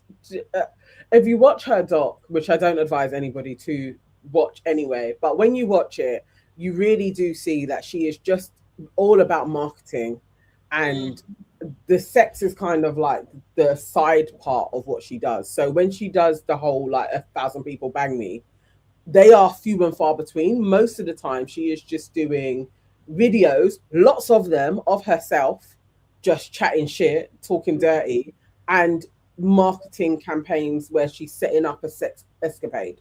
So she may actually only be run through like 4 times a year. As OnlyFans girls go, and this is the thing, because she's so good at marketing, there are loads of people that are following her model. So you only bring things a few times a year and you get notorious. But obviously the first one to do it is always the one that makes, it's like a pyramid scheme.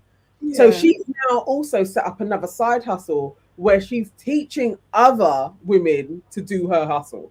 It's just morally bankrupt. It's like the woman is a fiend, and she has her parents involved in this. They're like, you know, if she wanted to do anything else, we would support her. It is just heinous. She's a weird one. Yeah, it's a weird one. It is not to watch her content, but keep an eye on what they're doing, because the whole world is going to shit, as we keep saying. So what is this now? And also there's that thin line between grooming and then sex rings and all of that stuff. Yeah. Oh, Hands Archive, aren't you tired, you fucking dickhead? Move. What is he now saying now? Nice, I've banned him. Oh no, like go back to Africa. You know, the whole thing is though, is just pay us in it. Hold on, pay us what you owe us. Like, if you pay me to go, I'll go. You know. I've lost the comments. Your screen's gone like this too. We got a close up of you now. Yeah, what happened? It's like your webcam just zoomed in. Yeah. I wanted to show us all of you. Yvonne says, remember the bat mum that went and dragged her son out of the first session? Yeah, exactly. Most definitely. Someone MSK. off in the comments, mate. Yeah, it is. Aunties find a way to save the chat too. When saving this live, I've got to go, unfortunately, but the chat always gives me jokes. You know what? Sorry. Thank you for saying that. somebody else has said this, just in case the chat doesn't go, and I keep on forgetting to put it up on the screen. So even when you're watching, you can still see the chat go. Oh, okay. That was my mum calling. My mum was calling me. Somebody said, "Is your webcam being hacked?" Because I had WhatsApp thingy on my laptop, so it just interrupted. I didn't know it was going to do that. All right, yeah. I mean, I'm concerned about her, what she's doing, and the fact that she's targeting school leavers and just giving it a title. That's fucking barely legals. It's gross. Yeah, that's awful. That all is types of disgusting. awful. And the way and just seeing the way that it might not be dealt with in the same, because it's boys and young men rather than girls. So that's easily overlooked as, oh, it's just young lads getting into it. But boys get trafficked too. Let's not play games. Yeah, I'm in it. Somebody on Insta is asking about the Michigan coach in the US. I don't know anything about that. Oh, I think I had that on the doc for a while. That killed himself because he was accused of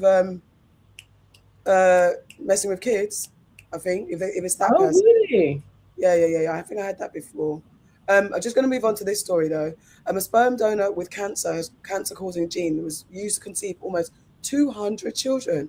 So a major BBC and European investigation has revealed that a sperm from a donor who unknowingly carried a cancer-causing genetic mutation was used to conceive at least 197 children across Europe, with serious implications for affected families and renewed scrutiny of international fertility regulations.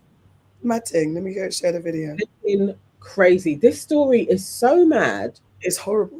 That you can, for 200 children from one sperm donor. Surely that should be illegal. And this is like this is a legal sperm donor site, isn't it? It's not like one of those on a flipping Reddit thread and you're like, look, send me your sperm. This is through official channels. Is this guy doing it through one? I haven't heard about this story. Is he doing it through one sperm donor place? Let's play. Let's hear it. Let's play.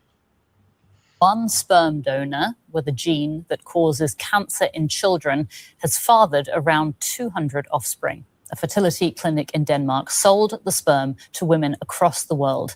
This case is now raising questions about industry regulations. DW teamed up with 13 European broadcasters from the EBU Investigative Journalism Network to find out more. We are in Paris. A mother who conceived a child through artificial insemination has agreed to talk to us.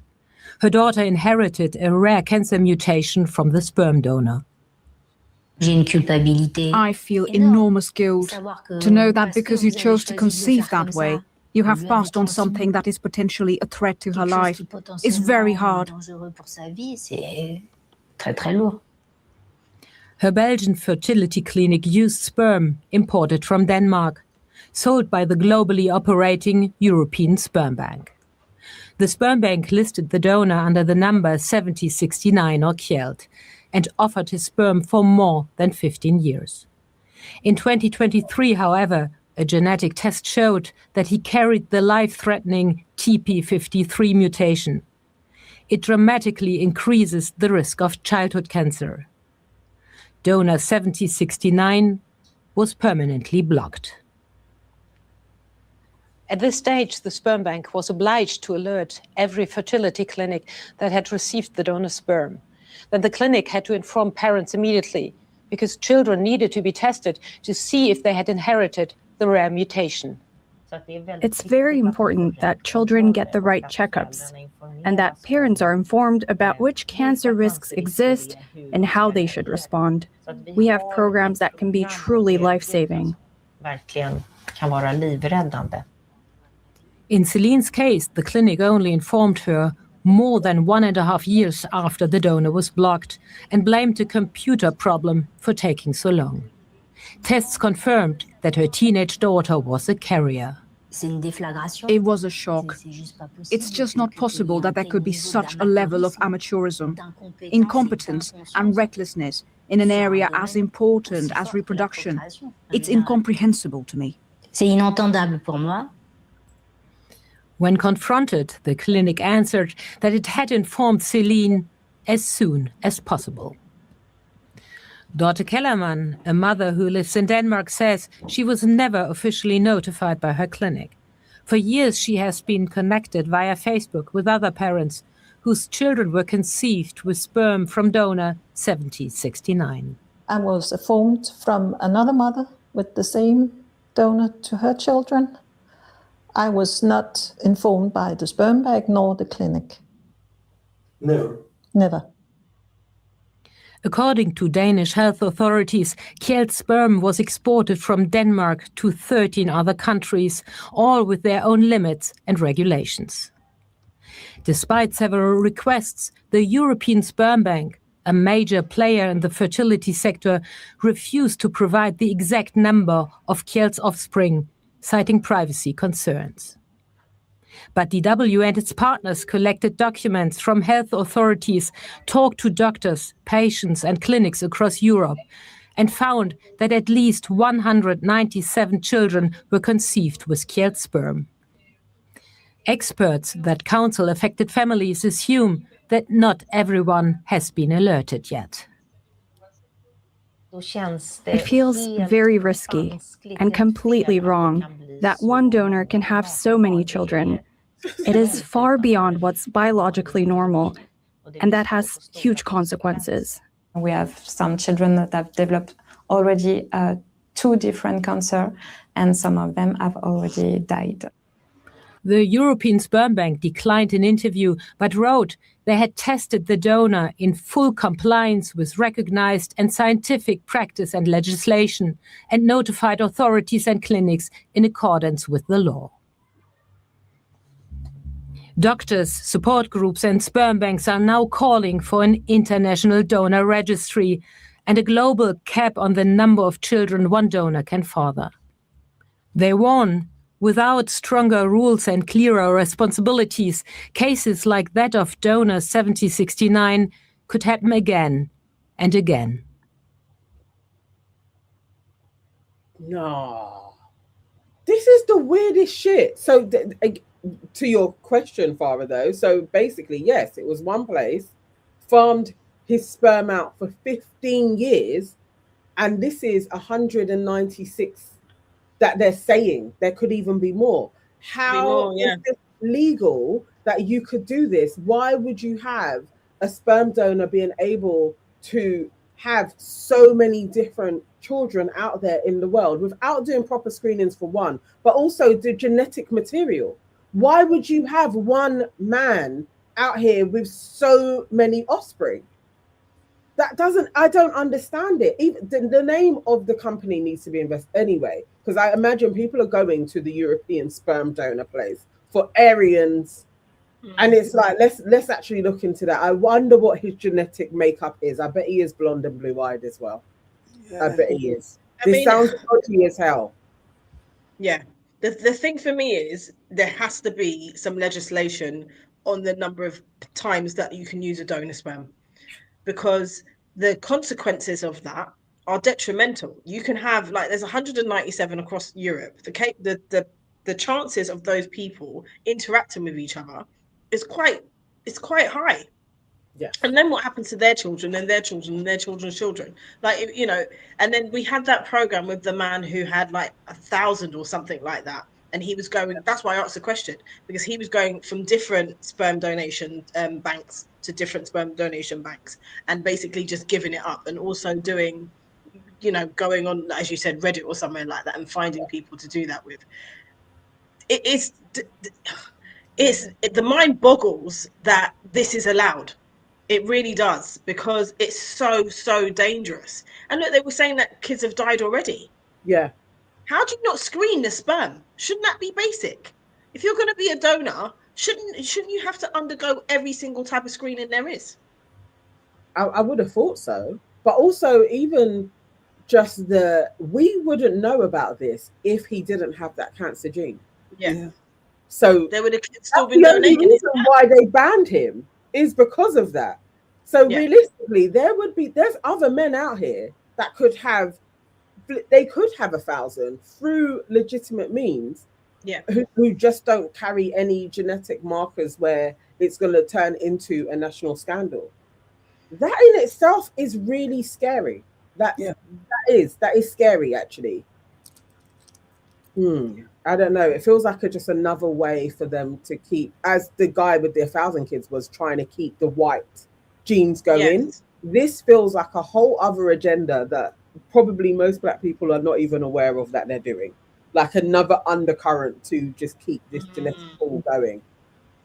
It is, this is weird. Because if you have the thing of you're gonna die out, I guess the way you're thinking to survive, we're not even thinking about all of the various different plans that they have.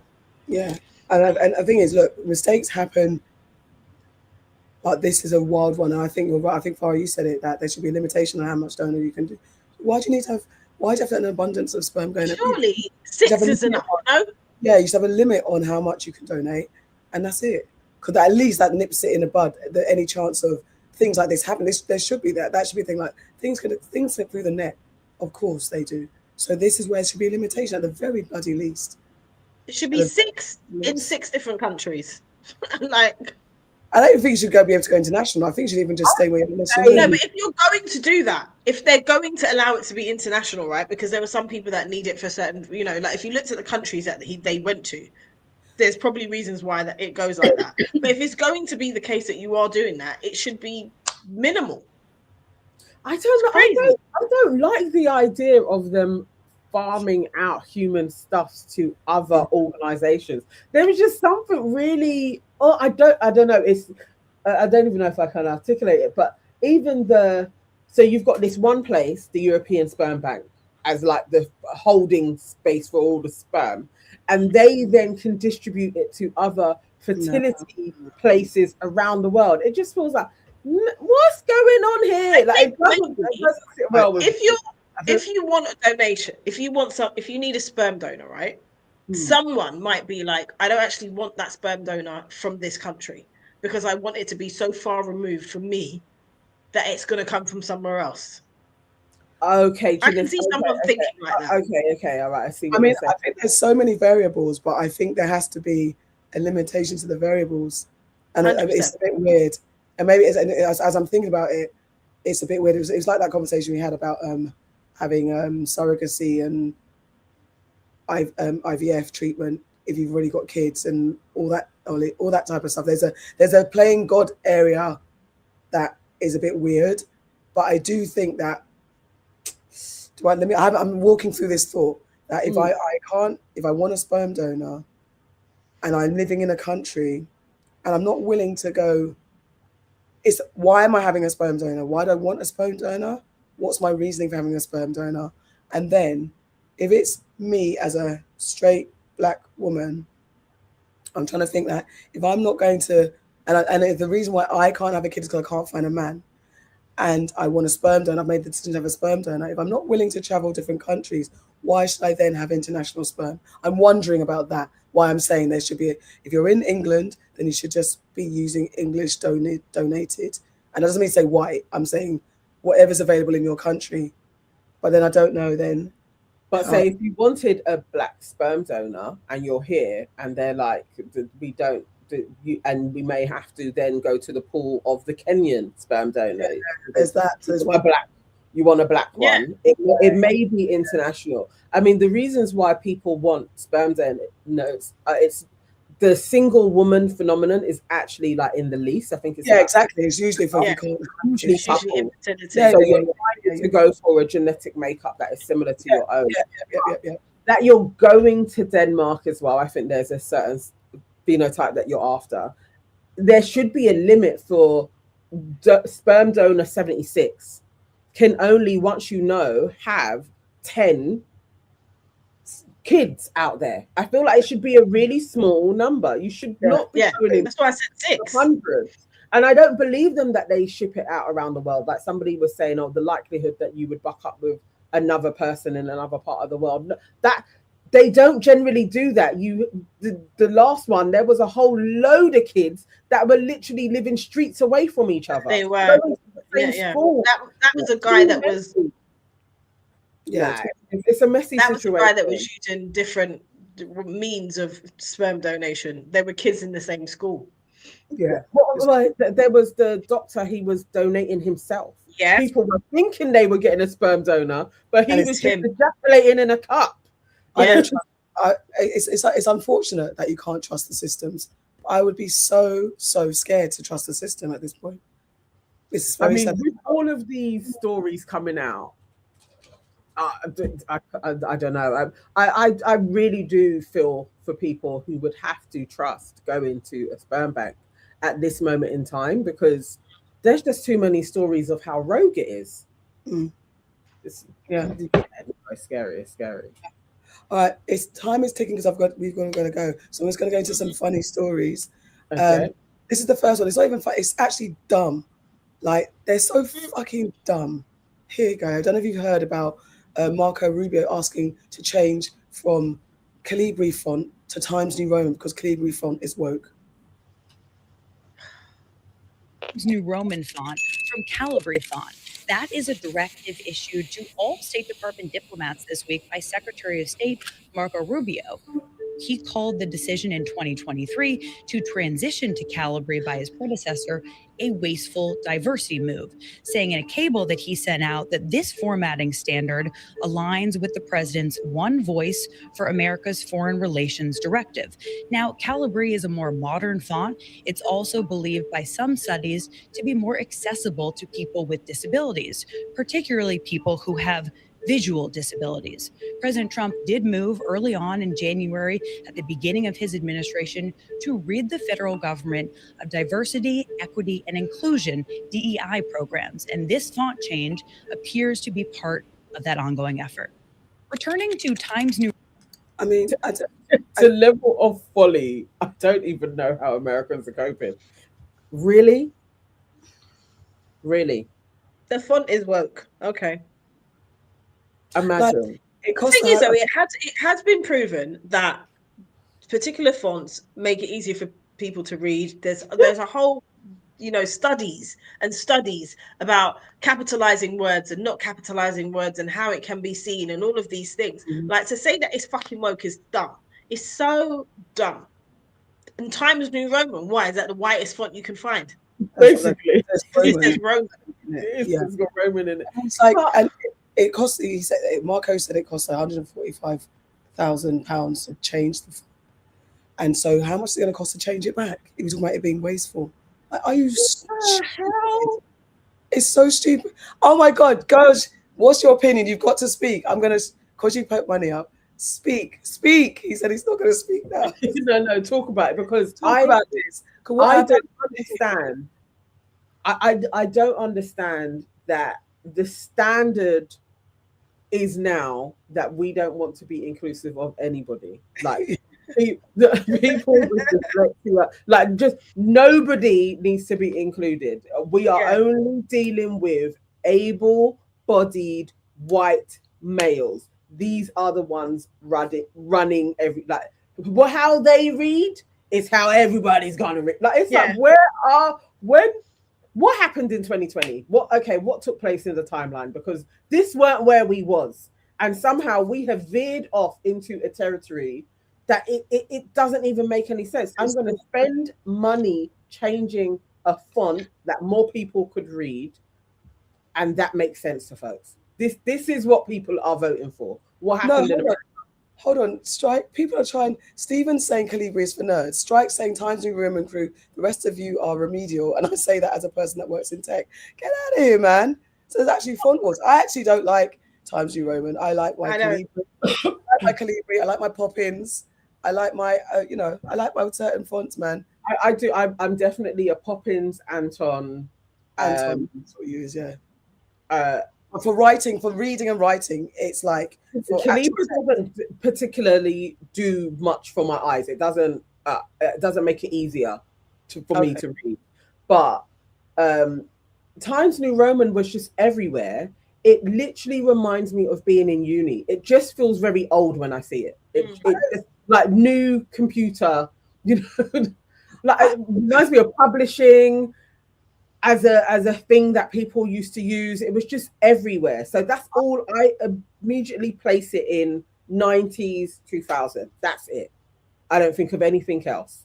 I don't even mind it because I didn't even. Do you know what's even more bigger than this? I didn't even know this happened. Do you know what I mean? Like, I didn't know this happened. Does it? I mean, the only thing I'm honing in on, whether it's Times New Roman, Arial, or Calibri, whatever the fuck, as long as people are visually impaired, those are the people that matter, who can read documents in peace. And then you have to also make sure that whatever font you use, because you sometimes when it's received by the other person, it changes because they don't have the right format. So you have to make sure that that's the case as well. There's a whole reason, there's a whole theory behind fonts, and you know, a reason why certain fonts are used. Times New Roman doesn't come up everywhere all the time properly. It doesn't, despite what people think. Do you know what's hella nonsense that we're even having a discussion about fonts? I know. This is why they've got too much time on their hands. Too much time on their hands. There's another thing. This one is for Nigerians. Guys, what's going on in your country, man? What's going on? Don't do that. Yeah, I can. I'm going in. I'm going to do it. Oh, wow. Okay, that's a bit racist, but okay, I'm not involved with people, thanks. 2025, the country hampered a lot of content creators on TikTok in Nigeria. The platform temporarily blocked all live streaming sections between the hours of 11 p.m. and 5 a.m. local time. What happened? Nigerian users received an in-app notice saying, "We are temporarily limiting live leads at night in Nigeria as part of our investigation to ensure our platform remains safe." Both posting and viewing of any live content, local or international, were blocked during those hours. However, the restriction was automatically lifted on Monday morning, December 8th. But TikTok says it may return while the safety probe continues. What? Basically, I actually watched all of this through. I didn't know it was so crazy on the sound bite. Because of people going live and having sex, and that was why they banned it. Because there was too much going sex on the lives. So they said, no, Nigerians, you're not going to get TikTok anymore. You're not going to get TikTok live because you lot don't know how to keep your. Oh my God! So I didn't know that it was this crazy. I didn't know that turned into a thing. Yeah. Sorry, no, I wasn't saying that you can't. I was saying because I was starting the wars because I'm Ghanaian, so I'll take it on the chin. That's what I meant. No, I understand what you meant, but I was equally saying I'm not involved. I'm involved. I'm getting involved in that shit. That's what I said. I'm saying my chest.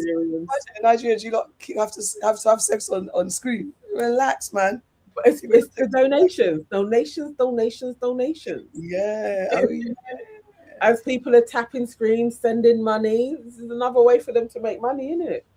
I can guarantee that I will never go on TikTok live for donations. Never say never. No, without having coitus, you're not going to do that, no? Not me. I mean, you never say never. I know what you're saying. I can absolutely say never. That means I'm destitute. Are you wishing destitute? Lord, imagine me. No, thank you. All right, guys, we got to wrap it up. So this has been News and Nonsense. Let's say thank you to our donors and our donators. Thank you, guys. Okay. We have Strike. He gave us £5. Thank you. Bardi Gang came in and gave us $9.99 and told everybody, please buy your YACN merchandise. Please. We also had Waving Cat Designs bless us with $4.99. Thank you so much. We had Sistrin coming in and give us $19.99. Thank you. Will Smith gave us the money that jingles $1.99. Thank you so much. We also have Stephen came in and gave us £5. Thank you. Dane C gave us $5. Thank you. We have Dane C came back again and gave us $2 to top that off. And then we have in jail, but now free as a bird out here with $19.99. Gold 2038. Thank you so much. You're on parole. No, do you know what? It's my fault. I think I misread his tone because I was so like, listen, guys, leave us alone. I misread his tone. I think he was just saying no one's surprised, but outside. Thank you. He says I might be back. Well, you need to subscribe so that you know when we are going live and come back video as well. Please do come back. Thank you so much. How can we go from fonts to dick in seconds, man? Only you ladies. Yes, Waving Cat Designs. We're a cultured bunch. And very topics. It's news and nonsense after all.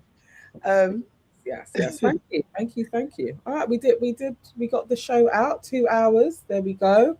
Yay. Bang, bang. Everybody, if you want to watch more content, please do watch our latest episode where we discuss so many different things. Elaine the Pain versus Clue. We talk about Beyonce snubbing Brandy. Allegedly. There's a lot in that episode. Please do watch it and leave your comments as well. It's doing very well. So watch. And then after you've done that, you can even catch us on HC Pod because we were on there this week too. Leave your comments there. On HC, yes, please do, and share that as well. Run up the comments on HC Pod so that Chucky has us back please. again. Like, say this is the best guest that he's ever had. Have their Do back. all of that. Do all of that. Say that we're the best. We will do something around over Christmas time at some point. We'll go live at some point. Yeah. Something when we're. What did we say? Because we said that we would do a bit of a town hall as well. So folks, yeah, we can get people up and have a chat. You know, we could do something. We'll find a day when it's a little bit quiet. Before we shut down, because we will shut down for a bit, guys. We need a break. Okay. Peace out. Bye. Oh, my head.